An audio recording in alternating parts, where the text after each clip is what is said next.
राधे राधे दोस्तों। ईश्वर आप सभी की सभी मनोकामनाओं को पूर्ण करे और आप सभी को स्वस्थ और खुश रखे। चलिए कहानी शुरू करते हैं। हमारी आज की कहानी का शीर्षक है गरीब लड़की की दर्द भरी कहानी, जिसमें उसकी भूख, बेबसी और दुनिया की बेरहमी को दिखाया गया है। सर्दियों की एक ठिठुरती रात थी। दूर किसी झोंपड़ी से एक नवजात बच्चे के रोने की आवाज़ आई। यह गुड़िया थी, एक गरीब बस्ती में जन्मी एक नन्ही सी बच्ची। उसकी माँ कमला अपने फटे पुराने चादर में उसे लपेटकर सीने से लगाए बैठी थी ताकि उसकी बच्ची ठंड से बच सके। लेकिन घर में न तो ढंग के कपड़े थे, न रजाई और ना ही कोई गर्म खाना। गुड़िया का जन्म एक झुग्गी बस्ती में हुआ था, जहाँ गरीबी, भूख और लाचारी के सिवा कुछ नहीं था। उसके पिता रमेश एक ईंट भट्टे में मजदूरी करते थे, लेकिन जो पैसा मिलता वह 2 वक्त की रोटी के लिए भी काफ़ी नहीं होता। माँ दूसरों के घरों में काम करती, लेकिन कई बार पैसे के बदले सिर्फ बचा कुचा खाना ही मिलता। गुड़िया की पहली रात ठिठुरते हुए बीत गई। कोई नहीं जानता था कि यह सिर्फ शुरुआत थी, एक ऐसी जिंदगी की जिसमें न कोई खुशी थी और न ही कोई उम्मीद। गुड़िया ने कभी खिलौने नहीं देखे, कभी स्कूल की चौखट नहीं लांघी, कभी अच्छे कपड़े नहीं पहने। उसकी जिंदगी में बचपन की कोई मासूमियत नहीं थी। जब वह 6 साल की हुई, तब से ही माँ के साथ घर घर जाकर बर्तन धोने लगी। अगर कभी कोई गलती हो जाती तो लोग उसे गालियां देते, मारते पीटते, लेकिन वह चुपचाप सह लेती। घर में खाने की इतनी तंगी थी कि कई बार उसे पूरा दिन बिना कुछ खाए सोना पड़ता। माँ उसे गोद में लेकर रोती, लेकिन वह कर भी क्या सकती थी।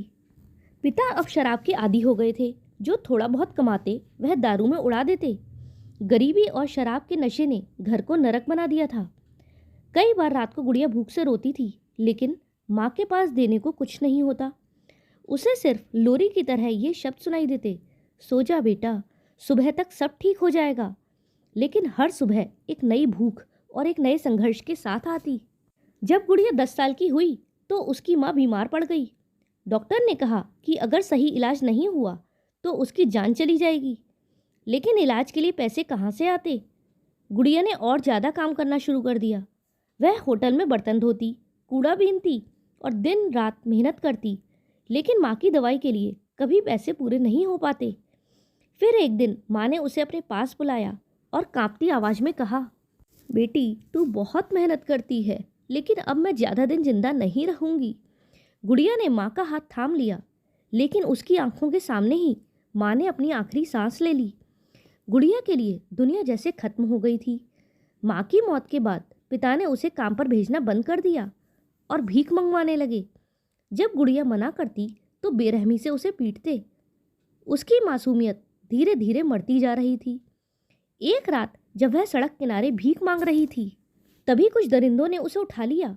वे उसे एक अंधेरे कमरे में ले गए, जहां उसकी चीखें किसी ने नहीं सुनी। पूरी रात वह दर्द से तड़पती रही, लेकिन बाहर कोई नहीं था जो उसकी मदद करता। सुबह उसे कूड़े के ढेर पर फेंक दिया गया। वह रोती रही, चीखती रही, लेकिन कोई उसे सहारा देने नहीं आया। उसका शरीर घायल था, आत्मा मर चुकी थी, लेकिन वह जिंदा थी। गुड़िया अब 13 साल की हो चुकी थी, लेकिन उसकी आंखों में अब कोई सपना नहीं था। वह टूटी हुई थी, बेजान थी। उसने समाज से उम्मीद करना छोड़ दिया था। जब किसी ने उससे पूछा, अब तू क्या करेगी, तो उसने सिर्फ इतना कहा, अब सिर्फ मरना बाकी है। लेकिन उसकी ज़िंदगी में दर्द की कोई कमी नहीं थी। कुछ महीनों बाद उसके पिता ने उसे 40 साल के एक आदमी के हाथों बेच दिया। वह आदमी उसे एक कोठे पर ले गया। अब गुड़िया के पास कोई रास्ता नहीं था।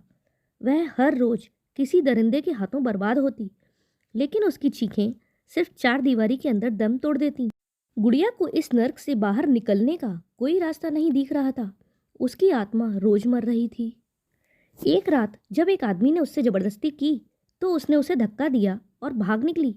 लेकिन बाहर की दुनिया भी उसके लिए कोई आसान जगह नहीं थी। रात के अंधेरे में नंगे पैर दौड़ती, ठोकर खाती, किसी सहारे की तलाश में भटकती रही, लेकिन कोई उसे बचाने नहीं आया। थककर वह सड़क के किनारे बैठ गई। उसकी आंखों में आंसू थे, लेकिन अब रोने की भी हिम्मत नहीं बची थी। सुबह जब लोग जागे तो सड़क के किनारे एक नन्ही सी बच्ची की लाश पड़ी थी। उसके चेहरे पर गहरी चोटों के निशान थे, होठ सूख चुके थे और आंखें खुली थी। जैसे अब भी किसी उम्मीद की तलाश कर रही हो। लेकिन अब कोई उम्मीद बाकी नहीं थी। गुड़िया चली गई, शायद भूख से, शायद जख्मों से, या फिर इस बेरहम दुनिया से हार कर। लेकिन उसकी कहानी वहीं खत्म नहीं हुई, क्योंकि हर दिन कहीं ना कहीं कोई और गुड़िया जन्म ले रही है, उसी गरीबी में, उसी बेबसी में, उसी बेरहम दुनिया में। क्या कोई गुड़िया को बचा सकता था? इस सवाल का जवाब सिर्फ समाज के पास है, लेकिन अफसोस ये समाज हमेशा देर कर देता है। दोस्तों, क्या आपको नहीं लगता कि जो कुछ गुड़िया के साथ हुआ उसे रोका जा सकता था? दोस्तों, अब भी देर नहीं हुई। हमें इन सब के खिलाफ आवाज़ उठानी चाहिए। कहीं ऐसा ना हो कि समाज की चुप्पी अपने ही परिवार में कोई गुड़िया बना दे। दोस्तों, आपका इस कहानी के बारे में क्या विचार है, कमेंट में ज़रूर बताइएगा। साथ ही अगर आपको कहानी पसंद आई हो तो वीडियो को लाइक करें, और चैनल पर नए हों तो चैनल को सब्सक्राइब करें। हमारे साथ अंत तक बने रहने के लिए धन्यवाद। जय श्री राधे।